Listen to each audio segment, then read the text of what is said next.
안녕하세요. 매일 아침 말씀 묵상에 오신 여러분을 진심으로 환영합니다. 제7과 아브라함과 맺은 언약, 성경에 나와 있는 중요한 언약, 그것은 아브라함과의 언약, 아브라함의 언약입니다. 그것은 우리가 어떻게 구원받고 참된 믿음을 소유할 수 있는지에 대한 교훈을 우리에게 알려줍니다. 이번 과는 창세기 15장부터 19장까지 한 절씩 배워가게 됩니다. 15장에서는 아브라함의 믿음, 횃불 언약이 나오고요. 16장에는 어렵다고 인정함을 받은 아브라함일지라도 또 넘어져서 하갈과의 관계를 통하여 이스마엘을 낳는 실수를 보여줍니다. 그러한 아브라함을 하나님은 버리지 아니하시고 찾아오셔서 할례 언약을 통하여 다시 확정해 주시고 이름마저도 계명해 주십니다. 창세기 18장에는 약속의 아들, 19장에는 소돔 고모라의 멸망과 롯의 구원에 대한 내용이 기록되어져 있습니다. 기억절입니다. 아브라함이 이르되 주 여호와여 무엇을 내게 주시려 하나이까? 나는 자식이 없사오니 나의 상속자는 이 다메섹 사람 엘리에셀이니이다. 창세기 15장 2절에서도 우리는 아브라함의 견고한 믿음보다도 그의 믿음 없음을 발견하게 됩니다. 결국 참된 믿음은 우리의 어떠함에 달려있지 아니하고 하나님의 신실함 속에 있음을 깨닫게 됩니다. 하나님을 깊이 이해할 때, 하나님과 깊이 교제할 때 하나님으로 말미암아 우리의 믿음이 생기게 되고 자라게 되고 열매 맺게 될 것입니다. 이를 소지 아브라함의 믿음. 아브라함의 모습은 어떻습니까? 두려워 떠는 모습입니다. 비록 전쟁에서 조카 롯을 구해왔지만은 다시 보복당할 것을 염려하여 두려워 떠는 연약한 인간의 모습입니다. 그러한 그에게 하나님 나타나셔서 두려워하지 말라. 내가 너의 방패고 너의 지극히 큰 상급이니라라고 말씀하십니다. 아브라함은 하나님께서 내게 씨를 주시지 아니하셨으니 내 집에서 길리운 자 엘리에셀 나의 종이 내 상속자가 될 것이라라고 그의 믿음 없음을 이야기합니다. 하나님은 그의 믿음 없음을 견책하지 아니하시고 그를 밖으로 데리고 가셔서 밤하늘에 무수히 많은 별들을 보게 하십니다. 그리고 약속하십니다. 이 별들을 헤아릴 수 없음같이 너의 자손이 이와 같으리라. 아브라함은 참으로 그 별들 하나하나가 자식이 되어 품에 안기는 놀라운 경험을 맛보면서 하나님의 약속이 온전히 이루어질 것을 믿게 됩니다. 믿음은 그에게서 시작된 것이 아니라 하나님의 약속, 하나님의 어떠하심에서 시작됩니다. 그리하여 아브라함의 믿음 없는 마음속에 믿음이 생기고 그러한 믿음을 통하여 하나님을 신뢰하게 되었을 때 하나님께서 이를 그의 의로 여기셨다고 기록해 주고 있습니다. 로마서 4장에서는 이야기하기를 아브라함이 의롭다함을 받은 것은 그의 잘남이 아니라 심지어 할례마저도 그의 의로움의 증거가 아니었다. 그렇게 이야기해 주고 있습니다. 아브라함이 하나님의 약속을 전적으로 신뢰할 때에, 믿을 때에 그것을 그에게 의로 여기셨다라고 말씀하고 계시는 것입니다. 창세기 15장에는 아브라함의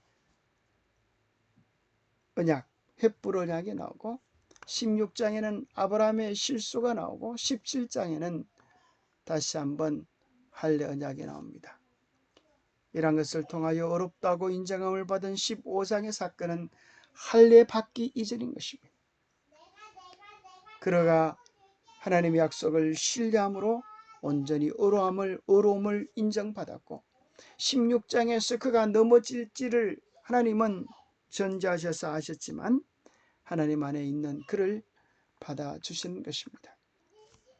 월요일 소지는 창세기 16장에 나오는 아브라함의 의심에 대한 내용입니다. 기다려도 자식을 얻을 기미가 보이지 않자 사례가 그 당시 풍습을 받아들여 그의 여종 하갈을 통하여 아이를 얻도록 합니다. 그가 그렇게 애를 써도 되지 않았던 일이 그의 여종 하갈은 어떻게 너무 쉽게 그렇게 자녀를 얻습니까? 그런데 문제가 생겼습니다. 임신하자마자 하갈은 여주인을 멸시하기 시작합니다. 주인님, 주인님, 충성을 다했던 그 종이 사라 아줌마, 나에게 물 좀 떠다 주세요.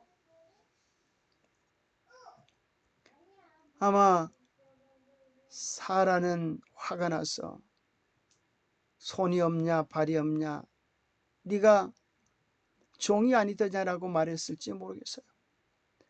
아마도 하갈은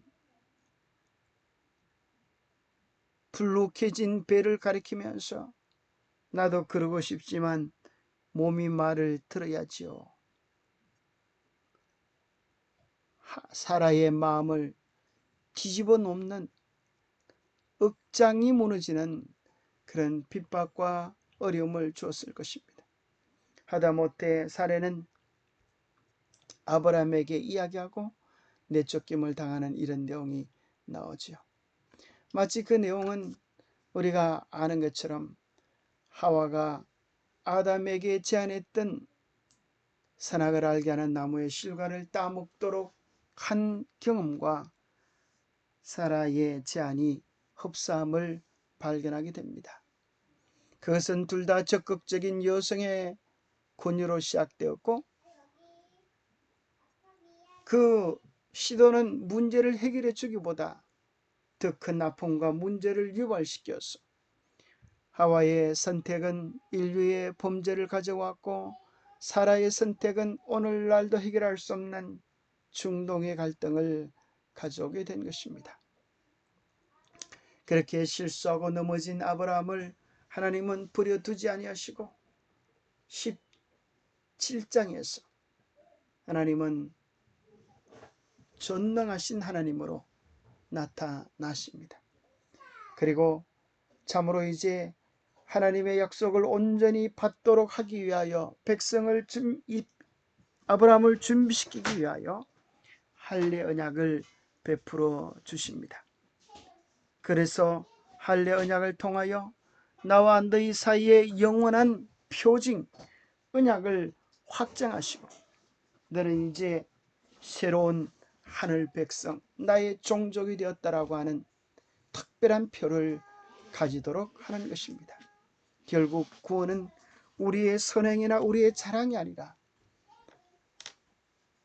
할례를 통하여 피를 흘리듯 예수 그리스도의 보혈을 통하여 우리는 새로운 종족이 되는 것입니다. 영접하는 자, 곧 그 이름을 믿는 자들에게 하나님의 자녀가 되는 권세를 주시는 것입니다. 특별히 할례에 대한 의미를 우리 교회 주석에는 6가지로 설명해 주고 있는데, 할례는 아브라함의 후손을 이방인과 구별하기 위하여 주어졌다. 곧 선택된 백성과 선택되지 않은 백성의 차이를 이야기해 줍니다. 하나님의 백성과 그렇지 않은 백성 사이를 구별해 주는 표입니다. 두 번째는 여호와의 언약에 대한 기억을 영속시키기 위하여 몸속에 기록했기 때문에 그것을 볼 때마다 나는 하나님의 자녀다, 하나님의 택함받은 백성이다 라고 기억하도록 도와주었습니다. 셋째는 도덕적 순결성을 개발하고 육성하기 위하여 그렇게 했습니다. 그것을 보면서 참으로 도덕적 순결, 하나님 앞에 거룩해야 될 자신의 신분을 깨닫게 하도록 한 것입니다.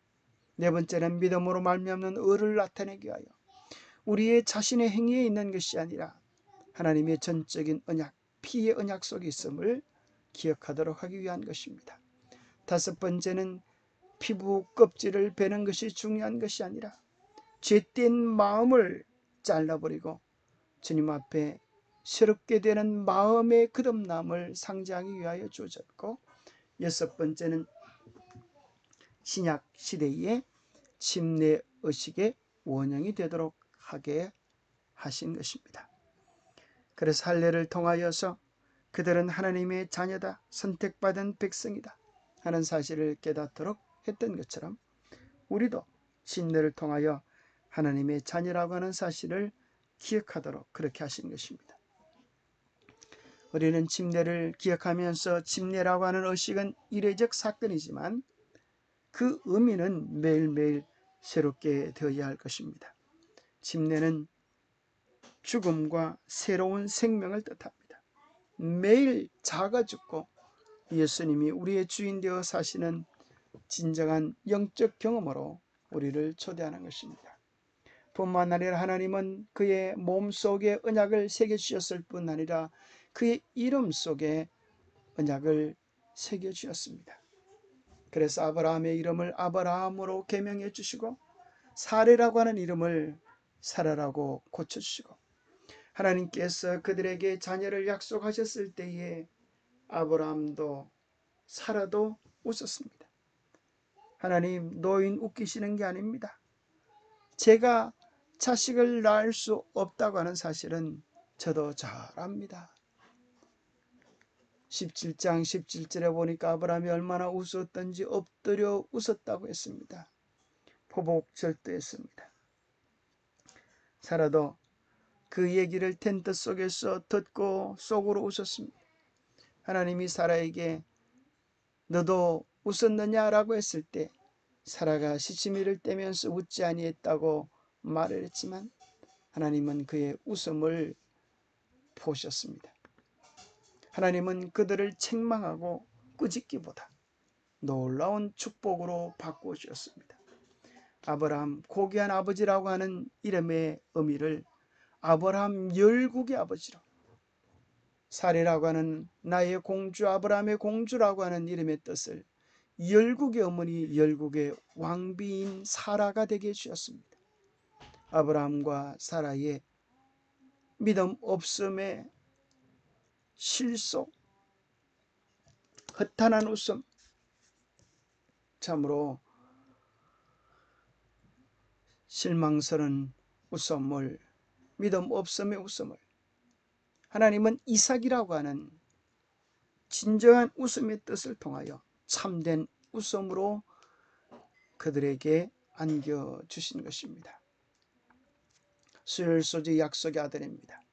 그런데 우리는 또 놀라운 한 가지를 수혈을 통하여 18장을 통하여 발견하게 되는 것은 하나님의 언약은 언제나 모든 사람을 향하여 모든 사람이 구원받기를 원하시는 것입니다. 하나님은 모든 사람이 구원에 이르기를 원하시는 것입니다. 모든 사람이 진리를 깨닫고 구원에 이르기를 원하시는데 왜 모든 사람이 다 구원받지는 못할까요? 그 구원을 받아들이는 사람과 거절하는 사람이 있기 때문입니다.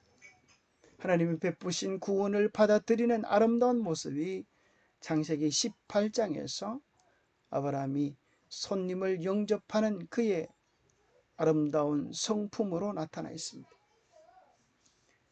길 가는 세 사람 나그네를 보자 아브라함은 모르는 체 하지 아니하고 적극적으로 달려가서 영접하며 몸을 땅에 굽혀 그들에게 떡을 준비하고 또 고기를 준비하고 극진히 대접하는 것을 보게 되었습니다. 그 결과로 그는 약속의 아들을 얻게 되었습니다. 언제나 하나님의 일은 하나님의 약속과 그 약속을 받아들이는 우리의 믿음이 병행해야 함을 깨닫게 됩니다. 봄을 주시는 분은 하나님이시지만 씨앗을 심는 자만이 풍성한 수확을 거둘 수 있는 것입니다. 손님 접들이나의 아브라함은 명년 이때에 사라에게 아들 이스라엘이라고 하는 약속을 받습니다. 드디어 참으로 사라가 참으로 나이 90이 되어서 살아가는 아들 이삭을 품에 안고 너무나 좋아서 속에서부터 넘쳐나오는 웃음을 웃으면서 하나님이 나로 웃게 하시니 듣는 자가 다 나와 함께 웃으리로다 하면서 이삭의 이름을 이야기합니다. 하나님이 나로 웃게 하시니, 나로 이삭하게 하시니 듣는 자가 다 나와 함께 이삭하리로다. 그렇죠? 이삭, 웃음의 뜻이니까요. 우리의 믿음은 표현함으로 믿음의 완성을 드러낼 수 있는 것입니다.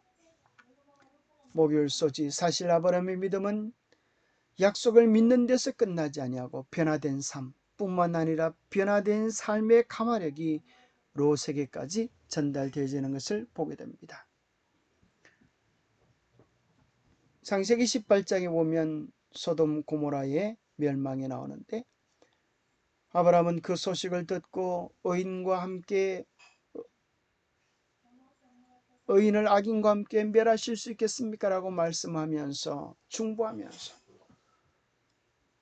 의인 50명을 의인 10명이 되도록 사정 간청하는 모습이 나타납니다. 그러나 사실 소돔 고모라에는 의인 10명도 없었습니다.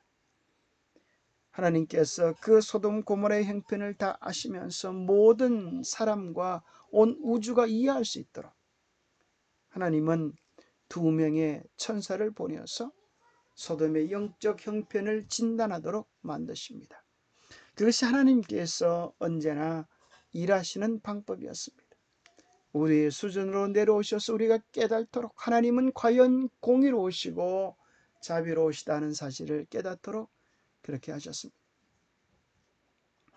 이것에도 우리는 롯이 단순히 구원받는 것이 아니라 믿음의 모습을 발견하게 되는데요.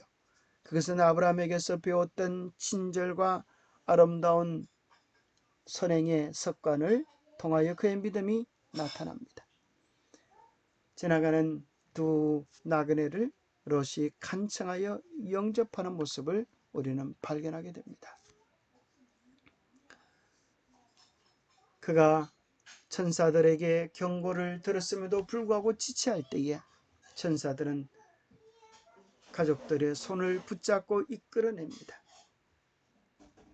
아브라함의 중보의 떡으로 그 멸망 속에도 롯은 구원 얻게 되어지는데, 그 표현을 29장에 보면 하나님이 소돔성을 멸하실 때에 아브라함을 생각하사 롯을 그 엎어시는 중에서 내보내셨더라고 기록해 주고 있습니다. 소돔의 멸망을 피하기 위하여 우리가 해야 할 일이 무엇입니까? 우리가 주여 주여 예수를 믿는다 할지라도 우리의 삶을 죄에서 돌이키지 아니하면 그의 의가 하나도 기억되지 아니하고 그 범한 허물과 지은 죄로 인하여 죽으리라고 말씀합니다. 반대로 우리가 죄악 가운데 살았다 할지라도 이제 회개하고 돌이켜 주님 앞으로 나아가면 주님이 우리를 구원해 주실 것입니다. 매일매일 주님께로 나아가서 새롭게 되어지는 경험을 얻을 수 있게 되기를 바랍니다. 기도하겠습니다. 하나님 아버지, 우리에게 참된 구원이 무엇인지, 어떻게 구원에 이르는지, 온전한 믿음에 이르는지 아브라함의 언약을 통하여, 아브라함의 생애를 통하여 보여주심을 인하여 감사합니다. 늘 요동하고 흔들리는 연약한 우리의 믿음에 근거되지 않게 하시고 변치 않는 하나님의 약속 먼저 찾아오시고 다가오시고 선언하시는 주님의 약속에 우리의 모든 의심과 무거운 짐들을 내려놓게 하시고 주님의 말씀을 전적으로 신뢰하며 아브라함처럼 순종하는 삶, 받아들이는 삶을 살아가게 도와주시옵소서. 우리가 연약할지라도 믿음의 주여 또 온전케 하시는 이가 우리를 변화시켜 줄 것을 믿고 주님과 살아있는 관계를 날마다 유지할 수 있도록 도와주시옵소서. 우리의 믿음이 우리의 마음을 변화시키고 삶을 변화시키고 우리의 주변을 변화시키는 참된 가마력을 가질 수 있도록 축복하여 주시옵기를 우리 주 예수 그리스도 이름 의지하여 간절히 간구하옵나이다. 아브라함의 언약에 대한 놀라운 축복은 믿음으로 예수 그리스도를 받아들이는 모든 사람에게 주시는 축복이요 약속입니다. 예수 그리스도를 개인의 구주로 영접하는 자들에게는 땅도 주시고 영생도 주시고 예수 그리스도 안에서 선하는 모든 것들을 얻게 될 것입니다. 그 축복을 누리는 우리 모두가 되시기를 축복합니다. 감사합니다.